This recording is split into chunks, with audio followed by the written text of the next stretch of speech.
La primera presidencia radical. Entre 1880 y 1916 se desarrolló en Argentina un Estado liberal oligárquico. Los sectores dominantes eran liberales ya que aseguraban la libertad civil de todos los habitantes, pero a su vez también eran conservadores y restringían la participación política con el fraude electoral. Los sectores oligárquicos impulsaron el modelo económico agroexportador, que se basaba en la exportación de materias primas e importación de manufacturas, la inversión de capitales extranjeras y la inmigración en gran cantidad. En 1920, como consecuencia de la crisis económica europea, los precios de los productos agropecuarios descendieron notablemente, y el malestar social generado alentó a los opositores a crear la Unión Cívica, una agrupación política integrada por diversos grupos de gente. El 26 de julio de 1890, la Unión Cívica impulsó la Revolución del Parque, una insurrección cívico-militar cuyos objetivos eran eliminar la corrupción, derrocar al presidente Miguel Juárez Celman y convocar elecciones limpias. Aún así, las rebeliones fueron sofocadas, pero el gobierno nacional fue debilitado. El vicepresidente Carlos Pellegrini impulsó una política de cooptación y división de los opositores, que al final terminó resultando con los terratenientes disconformes y los grupos católicos. Los demás sectores mantuvieron su postura en contra del régimen y formaron la Unión Cívica Radical. La Unión Cívica Radical es considerado el primer partido político moderno organizado en nuestro país. Es decir, este tenía estructuras estables, estatutos y elecciones internas. Esto no pasaba antes de 1890. Se formó a fines del siglo XIX en oposición al régimen oligárquico.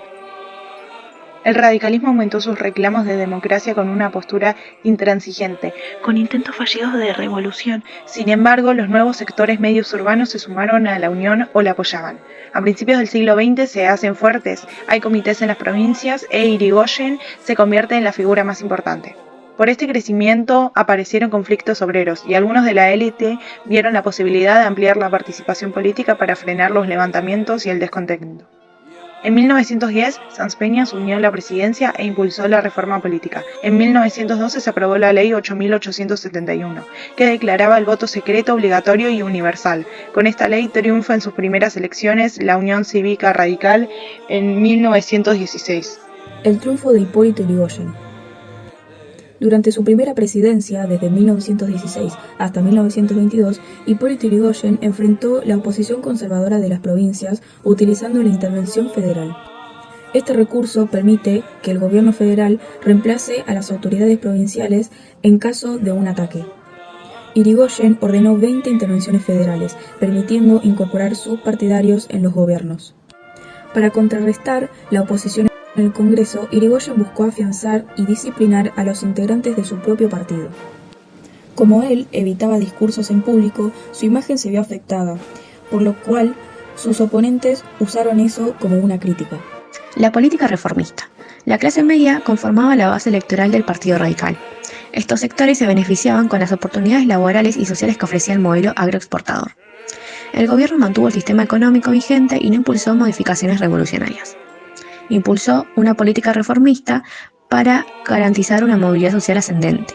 De esta manera, Yrigoyen distribuyó cargos políticos entre sus seguidores a cambio de apoyo en las elecciones. A esto se le llama patronazgo estatal. Alentó el aumento de alumnos y estudiantes de clase media e integró a los hijos de las familias obreras al sistema oficial. Creó los bachilleratos nocturnos que permitieron el acceso a la instrucción de numerosos trabajadores, a esto se le llama política educativa, y la política reformista tuvo como consecuencia un incremento del gasto público, lo que generó polémica en la oposición. La Argentina radical durante la Primera Guerra Mundial. A pesar de la decisión del gobierno de Yrigoyen de permanecer neutral, la Primera Guerra Mundial afectó la economía de exportaciones y relaciones con otros países. La neutralidad no fue bien recibida por Inglaterra y tampoco por el radicalismo. Esto afectó a la Argentina porque Gran Bretaña no compraba materia prima, ya que ellos destinaron sus gastos en la guerra. Por esto vino la inflación, haciendo que haya reducción de volumen y aumento de precios en los productos. Aún así, esta decisión sobre la política exterior fue muy cuestionada, tanto por internos como por sectores opositores nacionales, quienes también acusaron de simpatizante alemán a Yrigoyen, respaldados por una serie de sucesos en donde, por ejemplo, buques alemanes hundieron buques nacionales, o telegramas interceptados donde Alemania describía las rutas de comercio argentinas. Es por esto que Yrigoyen terminó expulsando al embajador alemán, pero sin romper todavía las relaciones políticas, lo que le terminó sirviendo porque al finalizar la guerra, Alemania pagó las reparaciones por la pérdida de buques. Otras de las presiones externas fueron también los países aliados, quienes estaban preocupados por el comercio de Argentina con Estados Unidos y la exportación hacia Alemania, pero aún así Estados Unidos pensaba que Argentina no quería dejar la política neutra solo por una antipatía de Irigoyen con los ingleses. Luego, estos crearon la Sociedad de las Naciones, donde Argentina quería unirse y opinaba en base a la igualdad, cosa que fue rechazada por las potencias aliadas y Argentina terminó rechazando esta oferta.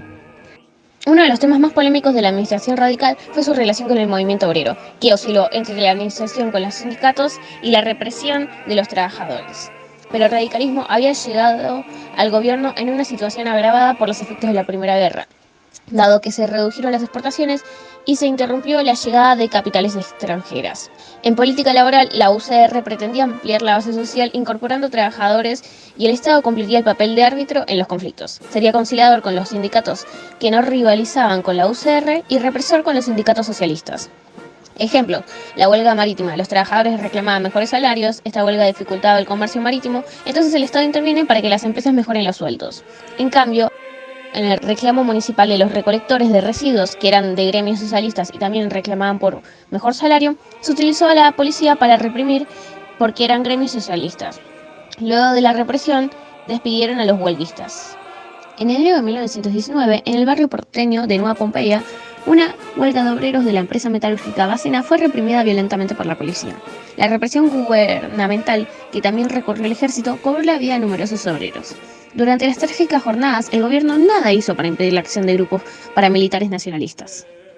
Miembros de la élite, grandes empresarios nacionales y extranjeros, militares y grupos de clase media, preocupados por el clima revolucionario, crearon, poco después, la Liga Patriótica Argentina. Su intención era defender la nacionalidad, la propiedad y el orden que creían amenazados por la influencia de las ideas y el accionar de los trabajadores, en su mayoría de origen inmigrante. La Semana Trágica, como se llamó estos episodios, provocó en el gobierno de Irigoyen la más aguda crisis de su mandato. Significó la pérdida de apoyo de amplios sectores de la clase trabajadora que veían frustradas las esperanzas con que se había iniciado la relación entre ellos y el gobierno radical. Desde el comienzo de su mandato, Alvear expresó su desacuerdo con las medidas de patronazgo estatal y las intervenciones federales por decreto. Por consecuencia, el irigoyenismo reaccionó inmediatamente ante el cambio de rumbo, profundizando la brecha entre el radicalismo. Por un lado, se encontraban los personalistas, partidarios de Irigoyen y respaldados por líderes barriales de sectores medios, quienes se consideraban a sí mismos como la verdadera esencia del radicalismo y exigían que Alvear les otorgara beneficios concretos y la distribución de empleos públicos a cambio de su lealtad electoral. Por otro lado, estaban los antipersonalistas, conformados por un grupo de políticos radicales que se oponían a la figura de Irigoyen y reclamaban que se tuviera un mayor respeto a las atribuciones del Congreso. En 1924 es creada la UCRA, Unión Cívica Antipersonalista, liderada por Leopoldo Melo y Vicente Gallo. Durante la presidencia de Alvear, la Argentina se encontraba en un periodo económico relativamente bueno. La recuperación del modelo agroexportador, gracias a la reconstrucción del mercado mundial, favoreció emprendimientos industriales, los precios de artículos de consumo se mantuvieron estables y los salarios aumentaron, generando que las protestas de los trabajadores se disiparan. Algunos ministros aprovecharon que la expansión del empleo estatal provocara un elevado gasto público para debilitar el apoyo popular al irigoyenismo y hacer frente así al pago de préstamos extranjeros. Finalmente, Alvear decide aumentar los ingresos del Estado con el aumento de tarifas aduaneras, en lugar de reducir los gastos estatales. Además, surge otro conflicto debido a la explotación petrolera que ejercían compañías extranjeras en estos pozos en las provincias como Salta.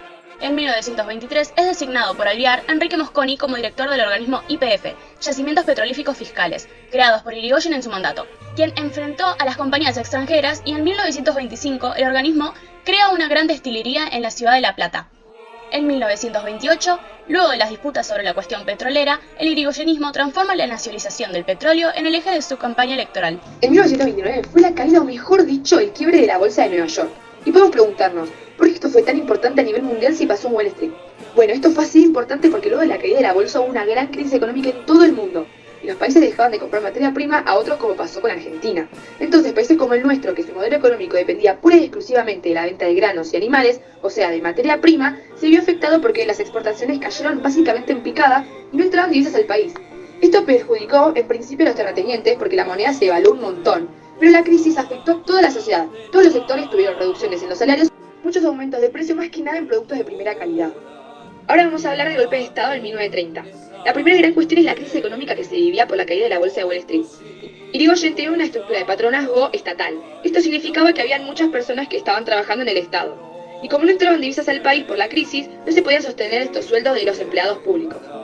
A esto le sumamos que Irigoyen en las elecciones de 1930 perdió un gran porcentaje de votos. Entonces los conservadores buscaron el apoyo del ejército para hacerle un golpe de Estado a Irigoyen. Lo terminaron haciendo en septiembre de 1930. Se dice que este fue un golpe de estado cívico-militar. ¿Por qué? Porque participó tanto la ciudadanía como los militares.